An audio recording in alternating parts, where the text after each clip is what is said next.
할렐루야. 아멘. 할렐루야. 아멘. 감사합니다. 잘 들으셨습니까?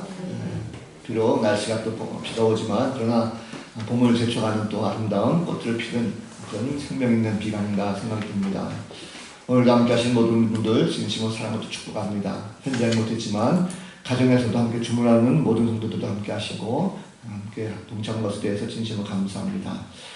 오늘도 우리가 억지로 온 것이 아니라 하나님께서 우리를 부르신 줄 믿습니다. 말씀을 통해서 다시 한번 깨닫는 그런 시간 되시기 바랍니다. 어떤 사람이 길을 가다가 이렇게 보니까 팻말을 하나 써서 붙였는데 말하는 개를 팝니다 라고 하는 그런 팻말을 봤답니다. 말하는 개를 팝니다 하는 그 팻말 밑에 개 한 마리가 앉아 있었고 또 그 개의 주인인 사람이 하나 앉아 있더랍니다. 어떻게 말을 할까 개가. 그래서 이 사람이 하도 신기해 보여가지고 개에게 말을 걸었답니다. 너 진짜 말할 수 있어? 라고 개한테 물어봤대요. 자, 일단 놀랍게도 개가 대답을 합니다. 물론이죠. 저는 전 세계도 혼자 여행했습니다. 그리고 작년에는 북한에 들어가서 못 알아듣는 척하면서 북한의 중요한 기밀들을 다 훔쳐가지고 우리나라의 국정원에 전달도 했고, 일본에서 또 대지진을 할 때 일본에 가서 일본 사람의 구조를 도왔답니다. 내가 받은 많은 훈장들 우리 주인이 잘 보관하고 있습니다 라고 아주 개가 그렇게 훌륭하게 얘기하더랍니다. 깜짝 놀란 사람이 주인에게 달려가서 물었답니다. 아니 저렇게 훌륭한 개를 왜 팔려가십니까? 라고 물었대요. 그때 주인이 한 말이 아주 짜증 섞인 말로 이렇게 말하더랍니다. 그거 다 거짓말이에요. 맨날 헛소리만 하고 다닌다니까요. 이렇게 말을 해요. 개가 말하는 거 참 신비스럽죠. 그러나 그것이 주인의 입장에서 보면 매일 이렇게 접하다 보니까 신비한 것보다는 오히려 거짓말하는 이것이 상당히 그 마음을 상하는 것 같습니다.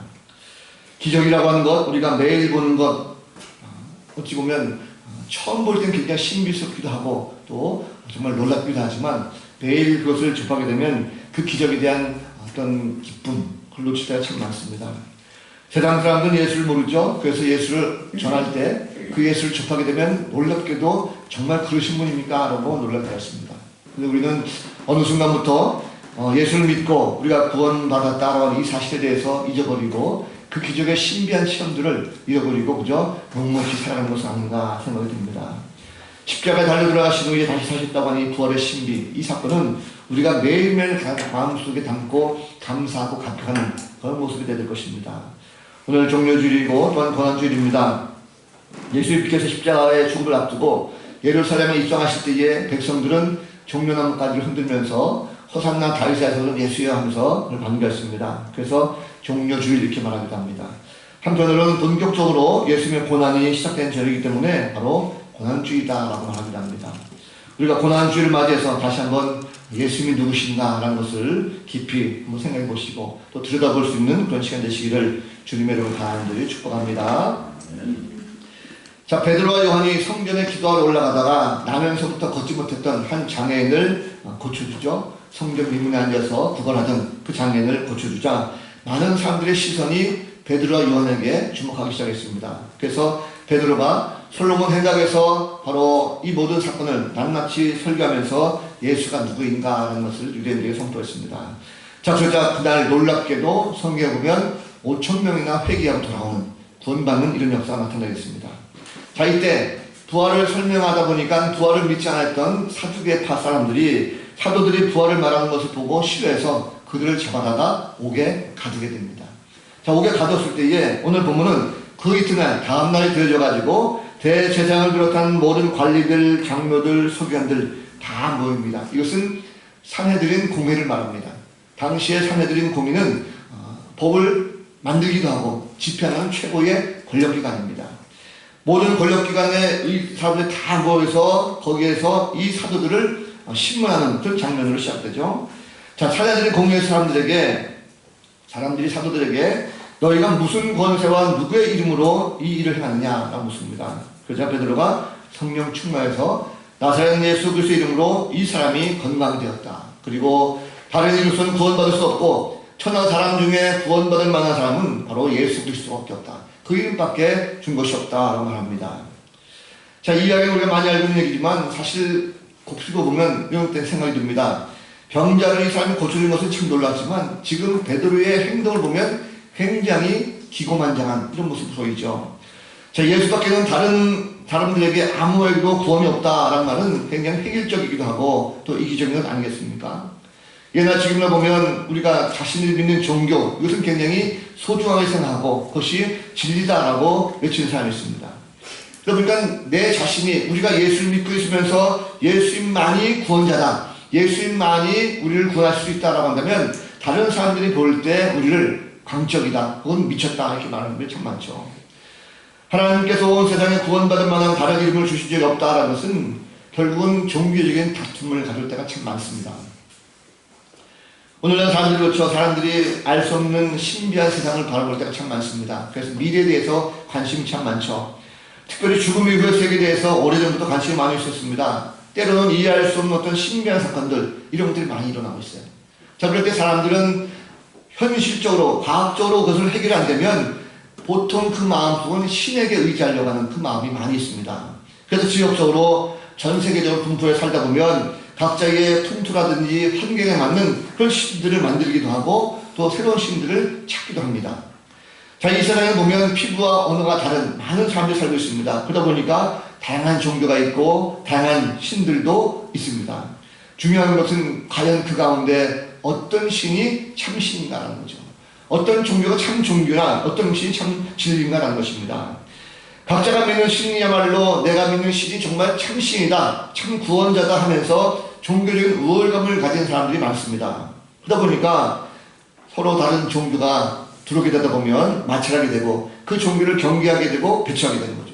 심하면 탄압하게 되는 것이고 말살시켜버립니다.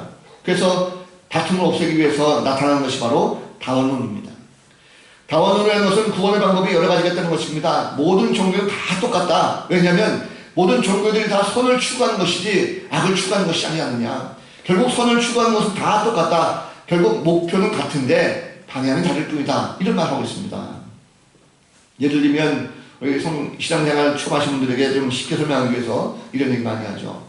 서울에서 부산까지 가는 방법은 여러 가지가 있습니다. 가장 빠른 방법은 뭐가 있을까요? 비행기 타고 가는 게 제일 빠르겠죠. 그러나 어떤 사람은 나는 비행기 타기 싫어, 나는 기차 타고 갈 거야, 나는 버스 타고 갈 거야, 나는 싫어, 나는 시간이 좀 걸리더라도 자전거 타고 갈 거야, 자전거 타고 갑니다. 그 도저도 난 싫다, 나는 며칠 맨날 걸릴지 모르지만 나는 걸어서 가겠다 하는 사람도 있습니다. 어쨌든 서울에서 부산 가는 모든 방법이 다를 뿐이지 목적은 똑같지 않느냐. 결국 그렇다고 한다면 우리가 구원이라고 하는 것, 이것은 결국 다 똑같다. 신은 하나인데 가는 방법이 다 다르다. 그래서 우리는 하나다 라고 이런 말을 많이 하게 됩니다. 그리고 그런데 이것은 모두가 다 인간의 편협한 그런 생각과 이기적인 발상에서 나온 것입니다. 구원을 만들어가는 그것은요, 참신이 모르면, 참신 누군지 모르면 헛된 이름을 부르고 엉뚱한 길로 가게 되어 있습니다. 그리고 자기의 신이 최고인 줄 착각하는 거죠. 자, 초대교회 때도 이미 유대교라고 하는 공동체가 있었습니다. 베드로와 사도들도 그 공동체에서 태어났고 자랐어요. 이미 이들은 유대교 깊은 뿌리가 있었습니다. 하나님께서 이스라엘 민족을 선택하셨고 그 백성들만 구원받는다라고 하는 유대교 선민사상이 이미 이들에게도 가득하게 있었습니다. 자, 그런데 갑자기 어느 날 갑자기 베드로가 아니다, 예수 이름밖에 구원이 없다 하면서 구원 방법에 대한 새롭게 주장하는 이 모습이 됐습니다. 앞서 말씀드렸지만 여러분, 산헤드린 공회가 어떤 것입니까? 유대인 공동체 가운데 최고의 권력기관입니다. 지금 대제사장을 비롯한 모든 관리들과 장로들, 서기관들이 눈을 부릅뜨고 있습니다. 그 앞에서 재판받는 중입니다. 말 한마디 잘못하면 형량의 이슬로 사라져야 됩니다. 이미 여기 나타나고 있는 대제사장 안나스와 가야바는요, 엄청난 권력을 가졌던 그 사람들입니다. 안나스는 이미 은퇴한 대제사장이고 가야바는 그의 사위였어요. 그래가지고 이미 오래동안 그 권력을 쥐고 있었고 가문 전체가 아주 그냥 막강한 힘을 가지고 있었습니다. 그리고 이 안나스와 가야바는 이미 예수를 십자가에 못 박아 죽였던 사람들입니다. 그러니까 아주 눈에 가시를 보던 사람이죠. 예수의 이름을 들먹이면서 자칫 구원에 대해서 잘못 이야기하면 그나마 쌓아놨던 모든 것들도 한순간에 무너질 수 있습니다. 오늘날 교회들이 바로 이런 이유가 아닌가 생각이 듭니다. 교회가 힘든 이유가 이런 모습이죠. 여기 이 땅에 보면 종교가 얼마나 많습니까? 이미 수천 년부터 이 땅에 내려온 종교들이 있습니다. 유교도 있고 불교도 있고 또 토속 종교도 있죠. 전통적으로 내려왔던 모든 종교들, 거기에 따른 제사 방식들, 부모에게 효도하기 위해 가지고 만들었던 모든 제사 예법들을 지켜야 된다. 이것이 바로 예법이다라는 말하는 사람들입니다. 그런데 짧은 역사에 기독교가 들어왔어요. 구원을 받기 위해 가지고 예수 그리스도의 이름이 필요하다. 구원받는 것은 예수밖에 없다. 모든 것 다 우상이고 헛된 것이다. 라고 하니까 당연히 다툼이 많이 일어날 수밖에 없는 거죠. 기독교에서는 믿지 않는 사람들, 구원받지 않은 사람들을 죄인이라고 부릅니다. 세상 사람들 가운데 너는 죄인이야 라고 말하면 굉장히 이거 참 싫어하죠. 죄라는 말 자체도 민감한데 너는 죄인이야 라고 말하면 기분 좋을 사람 아무도 없습니다. 자, 그들이 정말 죄를 지었다면 그 죄인이야 라고 했을 때 마음은 찔리겠지만 인생 살면서 스스로 나는 아무렇게나 살지 않았어. 나는 열심히 대부분 선한 마음을 가지고 잘 살아보려고 노력했다는 것입니다. 그래서 인생을 마감할 때쯤 되면 내 삶을 돌아보면서 야, 나는 그래도 내 인생을 후회 없이 살았어. 나는 잘 살았어. 내 후손들에게 나는 좋은 거 잘 물려줬어 라고 이 말하는 사람들이 많이 있습니다. 자, 남에게 크게 악한 행동한 적도 없고 해를 끼친 적도 없어요. 오히려 돌아보면 사회에 많은 공헌을 했습니다. 훌륭한 업적도 남기고 모범적으로 살았던 사람들이 많이 있습니다. 그러면 마땅히 그들은 존경받아야 되는 거죠. 자, 그런데 그런 사람들에게 당신은 죄인이야 라고 말하면 듣기 좋겠습니까? 근데 유독 다른 종교는 그런 것이 없는데 기독교에서는 유독 인간들 모두가 다 죄인이다 라고 했어요. 세상 사람들 가운데는 자신이 태어나면서부터 조상 대대로 믿었던 그런 종교들도 있습니다. 교리에 따라서 나는 많이 베풀었어요. 이웃에게 선도 베풀기도 하고 욕심도 크게 안 부렸습니다. 근데 적당히 살았습니다. 열심히 살았어요. 그러면 당연히 구원받고 내세에도 축복이 있어야 되는데 왜 죄인입니까? 참된 구원은 개인의 어떤 노력이나 능력에 의해서 주는 것이 아닙니다. 자, 베드로와 요한이 걷지 못해서 성전 민문에 앉아가지고 구걸하고 있었던 이 장면을 거쳤습니다. 고침받은 자도 그 자리에 있었어요. 사도도 떠나지 아니하고 그 장소에 있었습니다. 하지만 당시의 대권력자들 앞에서 섰던 예수 그리스도 이름밖에 구원받을 자가 없다라고 하는 이 말을 쉽게 할 수 있는 상황입니다. 권력자도 쫙 서있는데 그 앞에 서가지고 말하면 잘못하면 죽는데 어찌 쉽게 말할 수 있겠어요. 그런데 오늘 말씀 보니까 베드로와 사도는 바로 세상의 권위 앞에서 오히려 당당하게 예수를 증거하고 있습니다. 어떻게 이런 일이 벌일 수 있을까? 오늘 말씀 보니까요, 예수님은 이 사도들에게 위기의 순간에 아주 지혜롭게 대답할 수 있는 그 지혜를 주셨어요. 자, 사자들을 보낸 사람들은 베드로와 사도들에게 무슨 권세와 누구 이름으로 이 일을 하는가 신문 시작합니다. 그런데 사실 이 질문 속에는 교묘한 함정이 숨겨 있습니다. 다시 말하면 무슨 권세로 이 일을 하느냐라는 질문은 만약에 신중하게 답변하지 못하면 이단자나 신선 모독자로 정죄당할 수가 있습니다. 자, 우리의 능력으로 내가 고쳤습니다. 우리의 능력으로 고쳤습니다 라고 한다면 이것은 하나님의 능력과는 관계없이 귀신의 힘을 빌려가지고 너희들이 고쳤다라고 뒤집어 씌울 수가 있습니다. 왜냐하면 이미 이들 마음속에는 예수님을 죽였어요.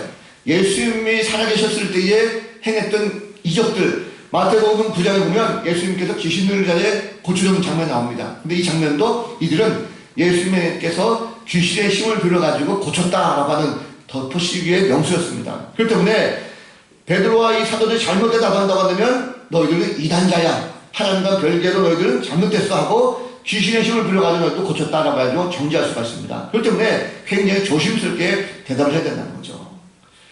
또 한 가지, 너희들은 그러면 누구의 이름으로 일을 했느냐? 이 질문에도 굉장히 함정이 숨겨져 있습니다. 만약에 사도들이 우리가 예수의 이름으로 행했다라고 한다면 어떻게 되겠습니까? 당장에 예수님도 이단자를 처형해서 죽였는데 그들도 역시 마찬가지로 그게 제자 아닙니까? 그렇다고 한다면 이 사도들도 이단을 만들어서 처형할 수가 있다는 것입니다.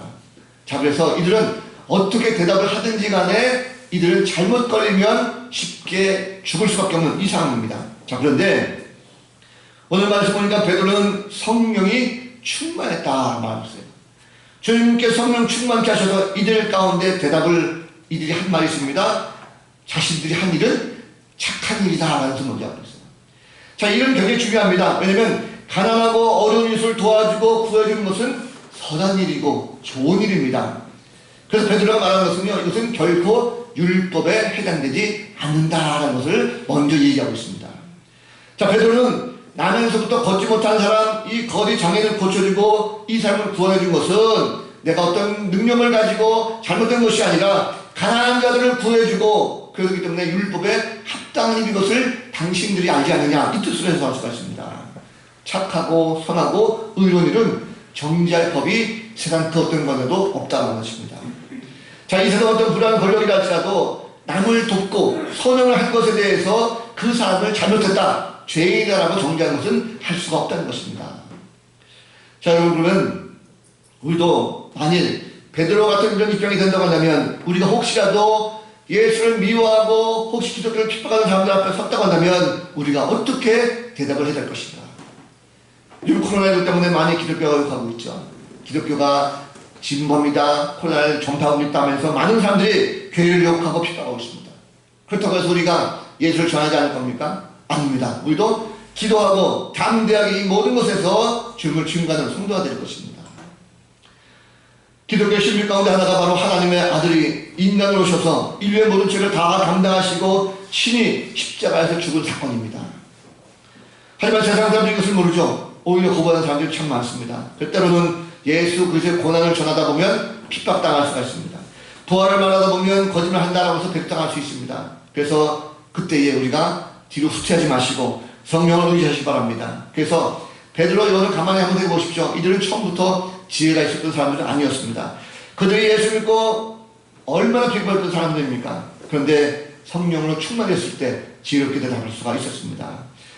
우리가 고난당하신 예수 그리스도의 이름을 전할 때에 우리는 우리 먼저 자신부터 성령 충만해지고 성령을 의지해서 성령의 능력을 힘입는 그런 성도가 되야 될 줄로 믿습니다.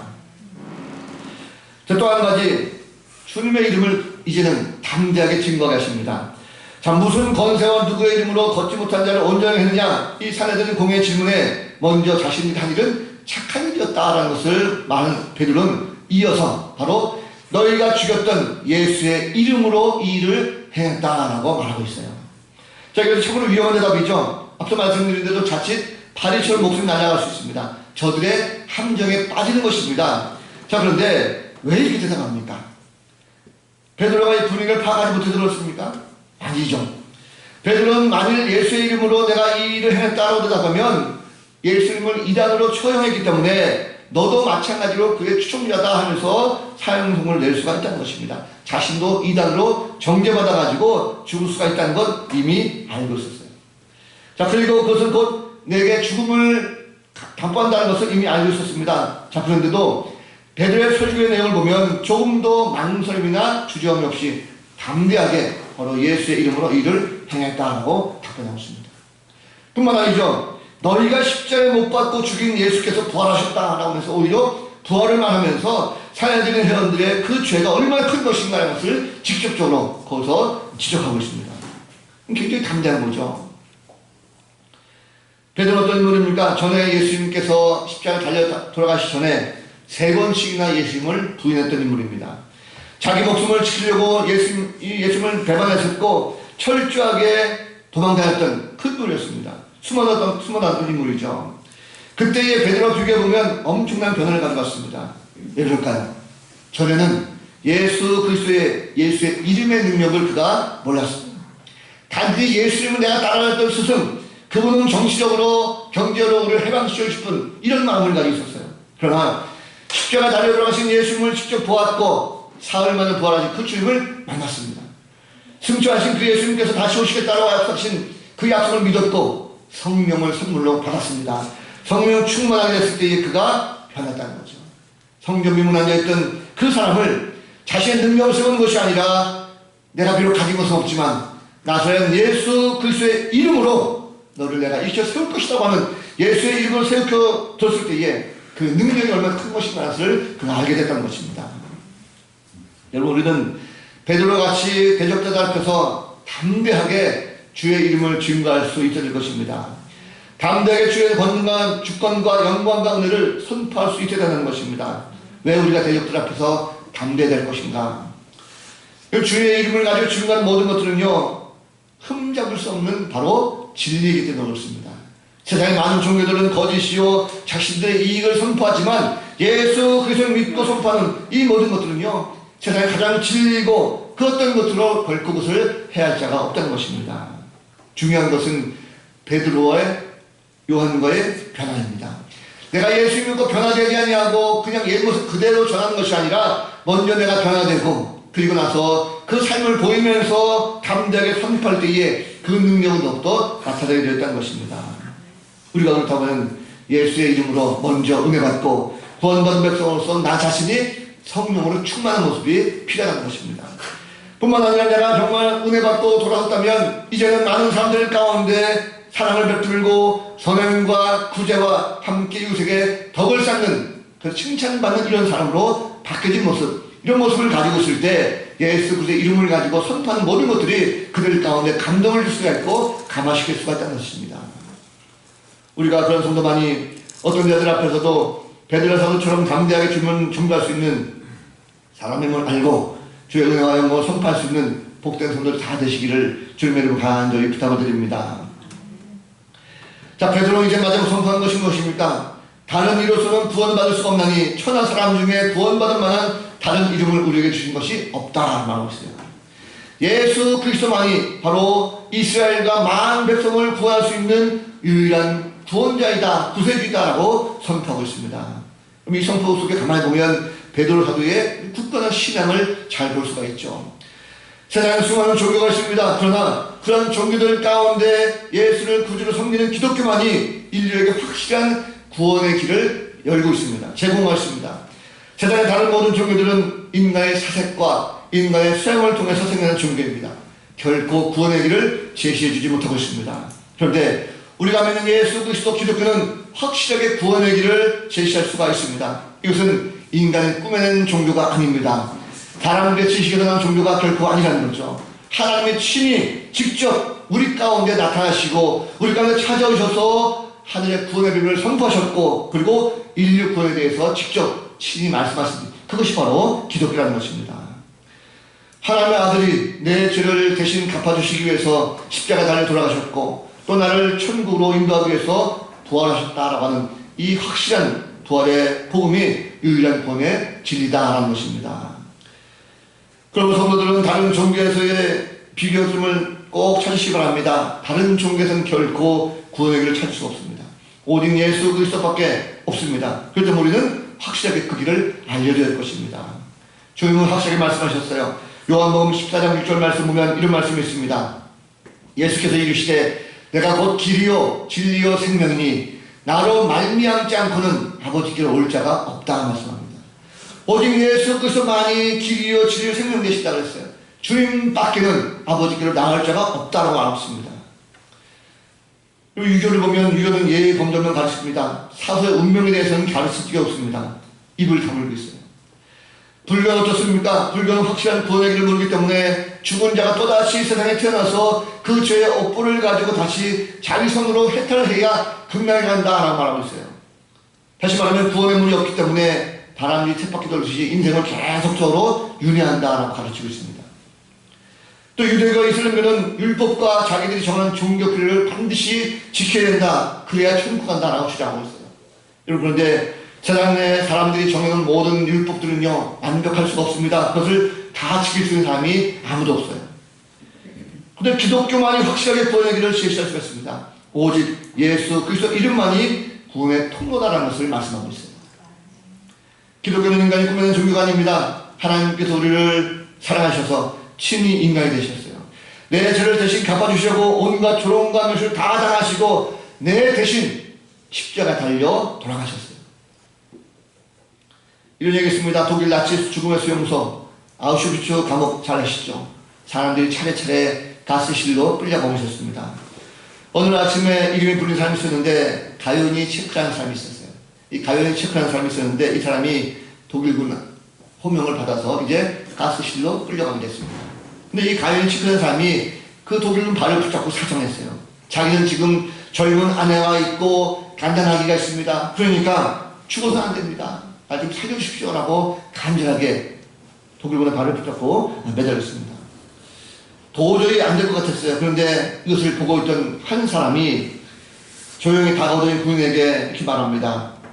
여보시오, 내가 끌려갈 예정인지 언제인지 모르겠지만 이 청년과 순서를 바꿔주면 안 될까요? 라고 말하라는 것입니다. 자, 독일 군인도 그 사람의 총을 받아들였대요. 그래서 그날 그 사람은 끌려가서 죽었습니다. 그리고 가위에 체크한 사람은 운이 좋아서인지 연합군이 해방시킬 때까지 죽지 않고 살아남았어요. 이 가위에 체크 씨가 1972년 10월달 그 사람을, 이름 모르는 그 사람을 기념하는 그 자리에 초청되어서 그가 간증합니다. 그의 말은 이렇게 말했어요. 그 잊을 수 없는 아침, 그분이 나에게 미소를 보내며 끌려가실 때 나는 그토록 많은 사람이 왜 예수를 믿는지 알았습니다. 그때 나는 골고다 언덕 십자가 곁에 서는 것을 내가 느꼈습니다. 라고 그가 고백했습니다. 십자가 사역이라는 것은요, 인간이 당하는 가장 큰 고통의 형벌을 합니다. 이 십자가형은 원조가 페르시아라고 해요. 그런데 로마에서 노예라든지 외국인들을 더욱더 수치스럽게 죽이기 위해서 들여온 그런 사용 방법이라고 합니다. 십자가형 성의 대상자들은요, 정치적인 범죄자들, 그리고 군사적 형벌이었습니다. 중범죄들에 대한 형벌이었어요. 자, 십자가형이 선고되면 가장 먼저 하는 것이 잔인한 채찍질입니다. 그냥 채찍이 아니고 가죽 채찍에다가 그 안에 셋조각 같은 것을 담아가지고 이 죄수형을 한번 칠 때마다 온갖 살이 다 찢겨 나가는 이 고통은 거기에 담겨 있습니다. 그 후에 사형수가 십자가를 직접 메고 가죠. 우리가 알고 있는 십자가는 언덕 위에 십자가 세워진 그 십자가를 다 들고 가는 것이 아니고 세로 축은 이미 거기에 세워져 있고 가로축만 이 죄수가 자기가 끌고 갑니다. 그 이미 더없는 형장이 미리 세워져 있고 나머지는 자기가 끌고 가는데 보통 이곳에 갈 때에 엄청난 고난을 많이 당하죠. 이곳에 가게 되면 손이나 발꿈치에 못이 박힙니다. 그래서 손 가운데 박는 것이 아니라 손목에 박게 되어 있어요. 그래서 온 피가 다 솟게 되어 있습니다. 철저하게 말라 죽이는 것입니다. 물과 피를 다 쏟게 해서 서서하게 죽이는 거죠. 이렇게 되면 혈액선이 어려져 가지고 머리와 심장에 큰 압박을 받는다고 해요. 대개는 이렇게 십자가에 달리면 며칠 동안 견디다가 의식을 잃게 되지만 예수님은 그렇지 않습니다. 예수님은 몇 시간 만에 버티지 못하고 숨을 거두셨어요. 이것이 바로 예수님께 당하신 십자가의 고통과 죽음입니다. 이것이 바로 여러분과 저를 위해서 주님이 대신 십자가 지시고 죽으셨다는 거예요. 구약성경 이사야 53장 5절과 6절 말씀 보면 이렇게 되어 있습니다. 같이 한번 보겠습니다. 그가 찔림은 우리의 허물 때문이요 그가 상함은 우리의 죄악 때문이라. 그가 징계를 받음으로 우리는 평안을 누리고 그가 채찍에 맞음으로 우리는 나음을 받았도다. 우리는 다 양 같아서 그렇게 행하여 각기 제 길로 갔거늘 여호와께서는 우리의 모든 죄악을 그에게 담당시키셨도다. 주님은 바로 여러분과 저를 위해서 친히 고통당하시고 죽으신 것입니다. 예수님만이 우리의 구원자 되신 이건 무엇입니까? 바로 나 대신 주님께서 죽으시고 우리를 구원하시게 된 것입니다. 다시 말하면 예수님의 이름이 바로 구원을 향한 유일한 이름의 사실입니다. 주님은 하늘 보좌버리시고 이 땅에 오셨어요. 임마누엘 오신 그 주님은 지금도 우리와 함께 계십니다. 성령과 함께 계시면서 우리를 담대하게 주시고 지혜와 명철도 주셨습니다. 구원이라는 것은요 예수 그리스도의 이름만으로 이루어집니다. 세상의 모든 이름은 다 헛된 것입니다. 인간들은 신들에게 이름을 붙이죠. 내가 원하는 대로, 내가 좋은 조건대로 그 이름을 붙이고 그 뜻을 갖춰 붙입니다. 모두가 다 인간들의 머리에 나온 신들입니다. 그러나 예수 그리스도는 않습니다. 주님은 오래전부터 이미 구약시대부터 연된 이름입니다. 하나님께서 먼저 인간을 찾아오시면서 주신 이름입니다. 예수는 인류를 구원하기 위해서 보내신 이름입니다. 천하에 구원받을 만한 다른 이름을 주신 적이 없습니다. 하나님께서는 하나밖에 없는 독생자 예수를 이 땅에 보내셨어요. 인간을 구원하기 위해서 친히 고통당하게 하셨습니다. 십자가 죽음이라는 것은 단순한 인간의 죽음을 말하지 않습니다. 성부 하나님께서 성자 예수 그리스도를 희생하심으로 말미암아 우리 모두를 구원하신 바로 은혜의 참된 사건이라는 것입니다. 예수님의 이름으로 구원받은 사도들은요 이 권세자들이 그렇게 강압적으로 말하고 아주 고한 그런 위치의 앞에서도 지혜롭게 대답했습니다. 아무리 사도들을 억압하고 핍박해도 오히려 당당하게 더 예수의 이름을 높이게 됐다는 거죠. 예수의 이름을 잘못 알았던 사람들에게 구원의 참된 주인이 누구인가? 바로 예수 그리스도를 이름을 올바르게 전할 수가 있었습니다. 예수를 부르면 그 이름을 부르는 자는 누구든지 구원받습니다. 나이가 많고 적음이 필요 없어요. 남녀노소 누구나 다 예수 이름 앞에서는 평등합니다. 힘 있는 자와 없는 자가 차이 없어요. 가진 자와 없는 자 다 똑같습니다. 오직 예수 그리스도, 그 이름 예수라고 하는 그 이름 앞에 무릎 꿇는 자 다 구원을 받게 되었습니다. 우리가 이미 구원받은 주의 자녀들입니다. 예수의 이름을 입술로 고백했기 때문이었습니다. 이제는 세상 사람들 앞에서 위축되지 않게 하십니다. 예수의 이름은 능력이 있어요. 믿지 않는 자들에게는 별 볼 없는 이름일지 모르지만 그러나 우리 믿는 자들에게는 한없는 하나님의 능력이 나타날 수 있는 그 이름이 바로 예수라고 하는 이름입니다. 말씀을 정리합니다. 여러분, 예수의 이름은 구원의 큰 능력이 됩니다. 오늘 고난주의죠. 예수님께서 우리를 구원하시고자 친히 십자가에 이르러 가신 그 출발점을 서는 날입니다. 세상 사람들은 이 날을 몰라요. 그러나 우리는 예수님을 알고 있습니다. 예수님을 자세하게 알지 못했던 사람들은 예수가 인류 구원자요 도덕적인 손군자로다 해서 호산나 다윗의 자손이요 라고 외칠 수 있습니다. 근데 우리는 고난의 길을 가시는 예수님의 모습, 그 길을 깊이 묵상하시고 그 이름을 다시 한번 마음속에 새게 될 것입니다. 사순절 마지막 한 주가 남았습니다. 내일부터 한 주간 동안 고난을 생각하면서 함께 기도하기 원합니다. 새벽 기도가 이제 한 주 남았습니다.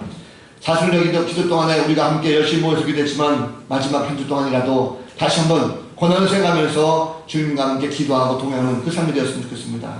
지금까지 한 번도 새벽에 나오지 못한 분들은 이번 한 주간만이라도 다시 한번 마음을 먹으시고 그리고 기도에 동참했으면 좋겠습니다. 고난의 길을 가셨던 그 주님 이름을 불러가면서 기도할 때에 그 이름 예수가 바로 나 때문에 십자가에 지시고 죽으셨다는 사실을 깊이 보고 알게 될 것이고 그 가운데 다시금 주의 은혜를 깨닫는 복된 시간이 될 것입니다. 한 주간 동안도 그런 마음을 가지고 기도하시고 예수님과 함께 이름 불러가며 늘 승리하는 복된 성도들 되시기를 우리 구주 예수 그리스도 이름으로 간절히 축원을 드립니다. 기도하겠습니다. 사랑의 주님, 주님의 이름을 부릅니다. 오직 천하에 구원받을 만한 다른 이름을 주신 적이 없음을 고백하며 오직 예수 그리스도 주님의 나를 위하여 이 땅을 하셨고 또 고난당하시고 죽기까지 사랑하셔서 우리를 구하신 줄로 믿습니다. 그 이름 예수를 늘 마음속에 새기게 하시고 한 주간 동안도 주님과 함께 동행하는 귀한 삶이 되게 하여 주옵소서. 감사드렸고 예수님의 이름으로 간절히 기도하옵나이다. 아멘.